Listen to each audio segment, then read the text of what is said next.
예, 일단 우리 시장 금리에 대한 불확실성은 해소되는 국면입니다. 그러나 이 이후에 여러 가지 변수가 남아있기 때문에 변수 체크하면서 대응 전략 거시적으로 체크를 해보겠습니다.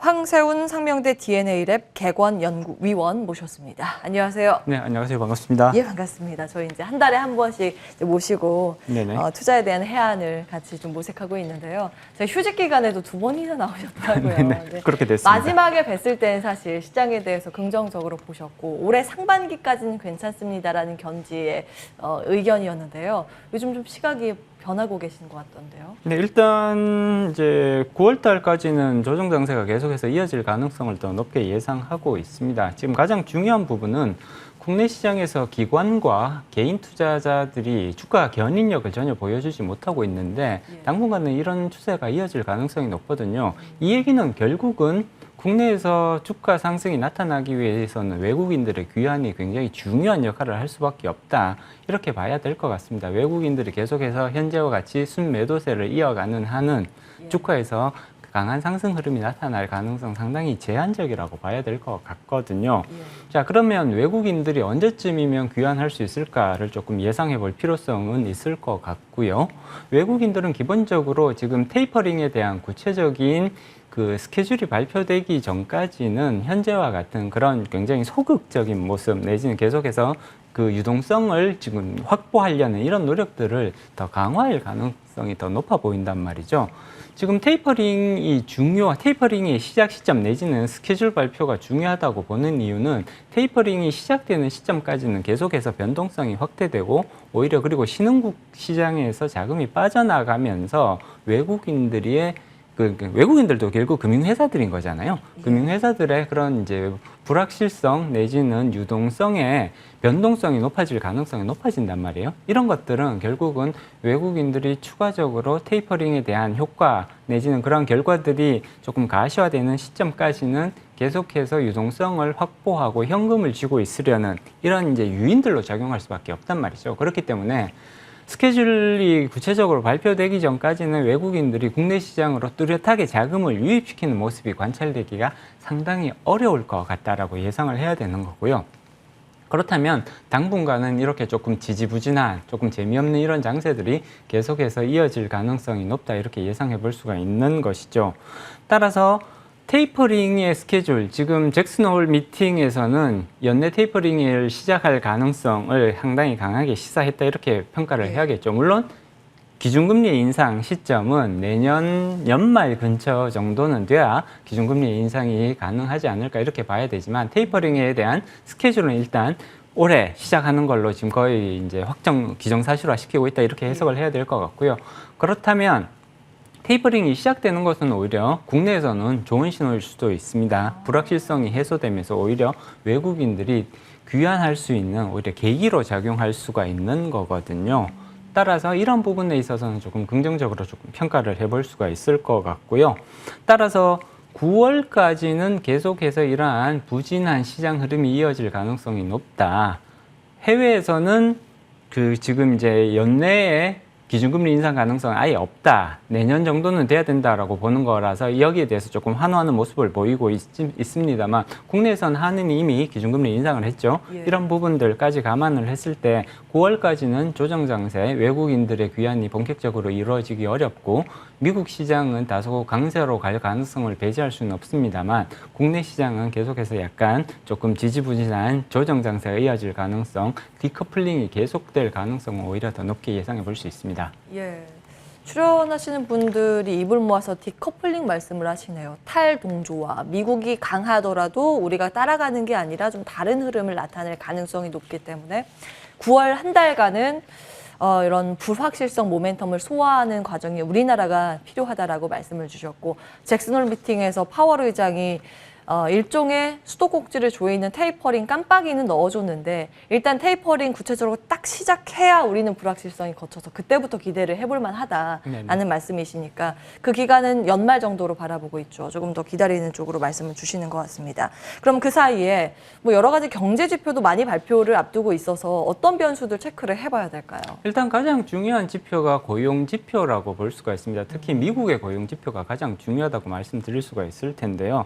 지금 지금 7월까지 미국의 고용 지표는 굉장히 양호한 흐름을 보이고 있습니다. 70만 개 이상의 일자리들이 창출이 되면서 이제 실업률은 계속해서 이제 조금 낮아지는 추세를 보여왔는데 8월 달에 이러한 고용 지표 개선이 계속해서 이어질 수 있다면 이거는 굉장히 긍정적으로 작용할 가능성이 높겠죠. 그리고 테이퍼링을 연내에 테이퍼링이 시작될 수 있다는 굉장히 확실한 시그널이라고 볼 수가 있습니다. 예. 8월 달에도 만약 7월 달과 비슷하게 미국의 고용 지표 일자리 창출이 70만 개 이상으로 계속 유지가 되고 그다음에 그렇다면 당연히 실업률은 조금 더 떨어질 수 있겠죠. 이런 모습들이 이어진다면 그렇다면 11월, 빠르면 11월, 늦어도 12월 달에는 테이퍼링이 시작될 수 있다는 아주 확실한 그런 시그널로 작용하게 될 겁니다.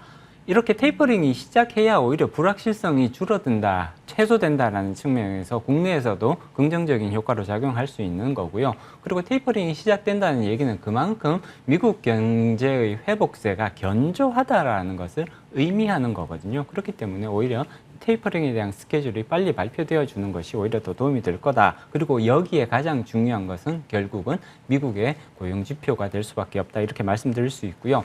또 한 가지 중요한 요소는 인플레이션, 경제 지표죠. 중요한 경제 지표, 인플레이션. 여전히 조금 높게 형성이 되어 있는 것은 사실입니다만 이게 이제 계속해서 인플레이션 상승이라는 추세적 전환이라고 해석하기에는 저는 상당히 아직까지는 조금 약해 보인다라는 말씀을 판단해 볼 수가 있습니다. 따라서 추세적인 상승으로 판단하기는 조금 어렵기 때문에 다소간 인플레이션이 높게 형성된다, 발표된다고 하더라도 여기에 대해서 또 지나치게 투자자분들이 위축되실 필요는 없을 것 같다. 이렇게 이제 말씀드릴 수가 있겠죠. 결국은 델타 변이가 얼마나 확산될 거냐가 고용 지표에 영향을 미치게 될 수밖에 없는 것이고요. 이러한 고용 지표의 변화 추이를 주의 깊게 관찰하실 필요가 있을 것 같습니다. 예.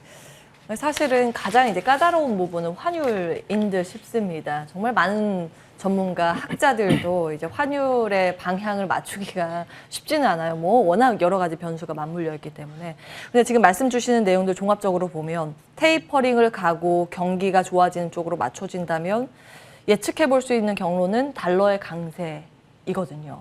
그러면 또 너무 강세 쪽으로 기울어지면 외국인들이 또 안 들어올 개연성도 있고 이런 부분들은 어떻게 분석하고 계십니까? 일단 환율의 예측은 사실은 주가의 예측보다 더 어려운 영역이다. 이렇게 이제 말씀들을 많이 하세요. 근데 한 가지 우리가 조금 살펴볼 필요성이 있는 부분은 환율은 대체로 변곡점에서 피크를 이제 이루는 경우들이 많습니다. 지금 어떤 변곡점에 와 있느냐? 미국의 통화 정책이 그 방향성을 바꾸는 변곡점 근처에 우리가 와 있단 말이에요. 그렇기 때문에 현재의 상황에서 환율이 피크를 이룰 가능성이 오히려 상당히 높다고 예상을 해볼 수가 있습니다.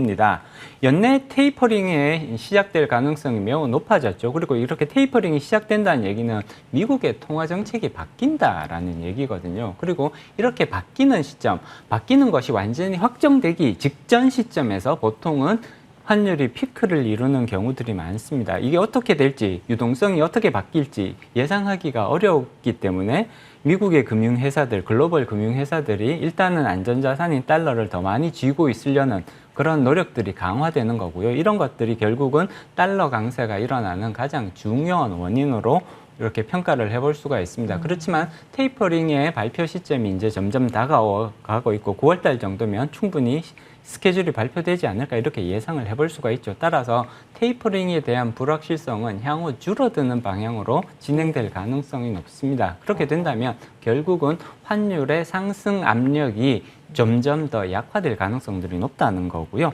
한국은행도 이제 기준금리를 인상을 했단 말이에요. 8월 26일 날 기준금리를 인상을 했습니다. 이러한 부분도 결국은 환율 상승에 대한 압박을 줄이는 요소로 작용할 가능성들이 높다라는 거거든요. 그렇기 때문에 결국은 1,200원 근처까지 갈 가능성도 사실은 높지는 않지만 일단 1,200원 정도가 단기 고점일 가능성, 그 이전에 환율은 하락 추세로 전환할 가능성이 높다고 예상해 볼 수가 있습니다. 예, 한 1분 정도 남았는데요. 종합적으로 말씀을 정리를 해보면 단기는 불확실하지만 길게 보면 괜찮다 이런 말씀이신 것 같은데 대응 전략은 그럼 어떤 관점으로 세워야 될까요? 일단 당분간은 부진한 시장 흐름은 어쩔 수가 없다고 봐야 될 것 같습니다. 종목별 장사가 이어질 가능성들이 더 높으니까 단기에 이제 주가 개선 내지는 실적 개선이 조금 가능한 그런 종목들을 발굴하시려는 노력들이 오히려 더 필요한 시점이라고 봐야 될 것 같고요. 그리고 중요한 정책 방향의 변화는 결국은 우리는 위드 코로나로 갈 가능성이 상당히 높단 말이죠. 일단 1차 접종 9월 달에 70%를 달성을 하고 10월까지는 2차 접종 70%를 지금 거의 달성할 가능성이 높습니다. 그렇게 된다면 결국은 우리는 위드 코로나로 정책 방향이 전면적으로 선회할 가능성을 충분히 염두에 두어야 될 필요성이 있죠. 결국은 이런 얘기는 금리로 추가 상승할 가능성이 높고 그 다음에 경기도 리오프닝 이슈들이 다시 뚜렷하게 부각될 가능성들이 높다라는 것입니다. 따라서 이런 부분들 감안을 해서 의사결정을 내려주시는 그런 모습들이 필요하다고 볼 수 있죠. 여기까지 황세훈 상명대 객원연구위원과 함께했고요. 저희도 여기에서 마무리하겠습니다. 끝까지 함께해 주신 여러분 고맙습니다.